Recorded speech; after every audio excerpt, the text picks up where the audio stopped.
Hi, welcome to Boldwood Bedtime Stories. I'm Leonie Mack. I write romantic comedies with great locations and big feelings. I'm going to read you part of a scene from my next book, Italy Ever After, which will take you on a holiday to Lake Garda when it comes out in May this year. I'm going to read part of a scene close to the beginning where the main character, Lou, is out with some friends celebrating the next step in the paperwork for her divorce from her husband, Phil. And her daughter's name is Edie, if that helps with context. He told me I was talentless, Lou choked. He accused me of pushing Edie because of my own deficiencies.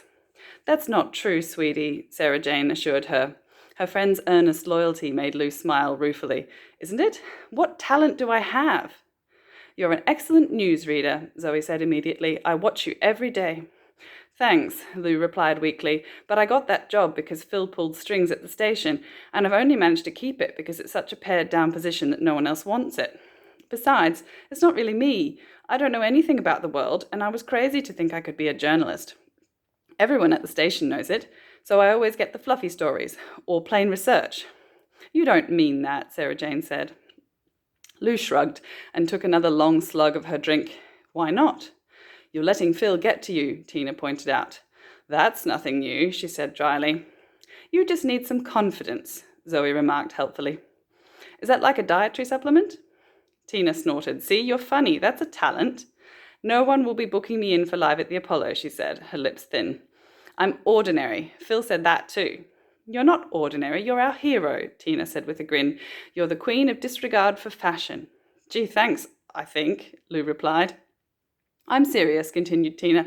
If it weren't for you, we might all think we had to get dolled up for the school run. I wouldn't give me so much credit. Zoe smiled. You've got a point. I would never get properly dressed anyway. Between hubby and the 4 rabble-rousers, there's enough swearing in my house in the morning without adding a fight with a mascara wand. But it's nice I'm not alone. Lou swallowed as the mention of mascara took her right back to another part of that day. And that's another thing. I never know when to shut up. I told Mr. Romano he'd look good in drag. You what? Lou wasn't sure she'd ever heard that volume level from Tina. It's a long story. Zoe was guffawing into her wrist while her flute of Prosecco swayed precariously. He probably would, you know. That man would look good in anything. Tina giggled. Yes, a 50s frock with a silk scarf tied round his neck, just so. And no fake boobs, just his real chest showing out the top. Oh, my God! Guys, Lou said, stricken. It's going to be hard enough to face him for the rest of the year without these images. You're the one who made things awkward with the hot teacher, Tina teased. He's our kid's teacher, Lou groaned, looking to Sarah Jane for support. But her friend was trying not to laugh. It doesn't mean we all have to refrain from objectifying him from time to time, said Zoe. What did he say, anyway, when you told him he'd look good in drag? Tina tittered again. Lou sighed heavily. He just smiled. I'd come straight from seeing Phil. I thought he was puzzled to see me in my work clothes, but what I didn't realize was that my mascara had run and I looked like a pathetic raccoon. I bet he likes sexy raccoons, Tina said with a giggle. He's got hidden passions, that one. If he does, then they have nothing to do with me, Lou said with a frown. A frown she hoped was firm and not pitiful. Oh, but you want them to, don't you, honey? Tina said, dropping her voice to a sexy rasp. Lou flushed, but fought for composure. They were joking, right? They were teasing her about Mr. Romano because nothing would ever happen. It was impossible for her to look at him and see anyone other than a teacher, right? She took a deep breath. I'm not in the market for a toy boy, she said, hoping her dry tone would cover up her confusion. Are you still going on the music camp? Did Phil agree to pay for it in the end? Isn't it somewhere lovely, like Italy? Sarah Jane asked. Zoe and Tina bobbed their heads up like a pair of meerkats. You're going on the camp? Lou nodded as nonchalantly as she could, skimming condensation off her glass. Several weeks in Italy? Zoe asked. With Mr. Romano? Lou studied the ceiling. Yes and yes, but it's not a romantic holiday with a hot Italian man, for goodness sake. It's a music camp with 30 kids.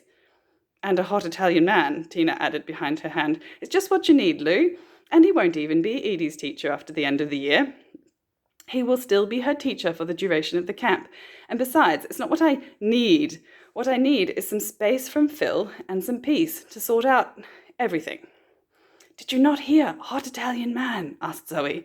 "Shut up, guys. It's not like he's properly Italian anyway, right?"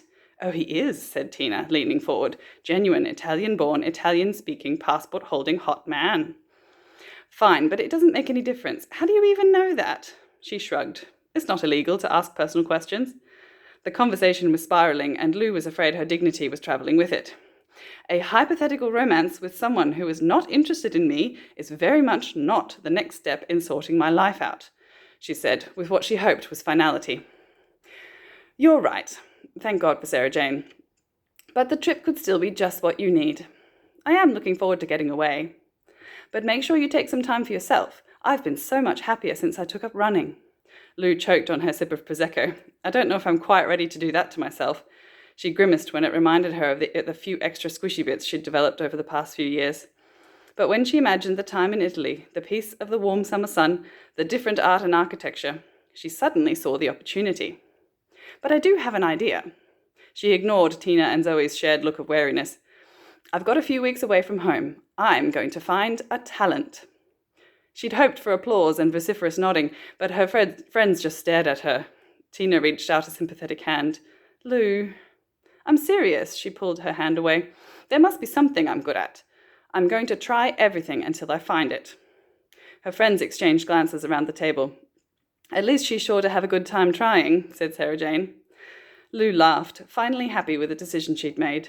"You'll see, I'll come back and I'll be the best darn basket weaver you've ever seen." "I don't know if they weave baskets in Italy." Lou grinned. "I don't know either, but I'm looking forward to finding out." That was From Italy Ever After, my next book coming out on the 11th of May. And thank you for joining us for Boldwood Bedtime Stories. Night-night.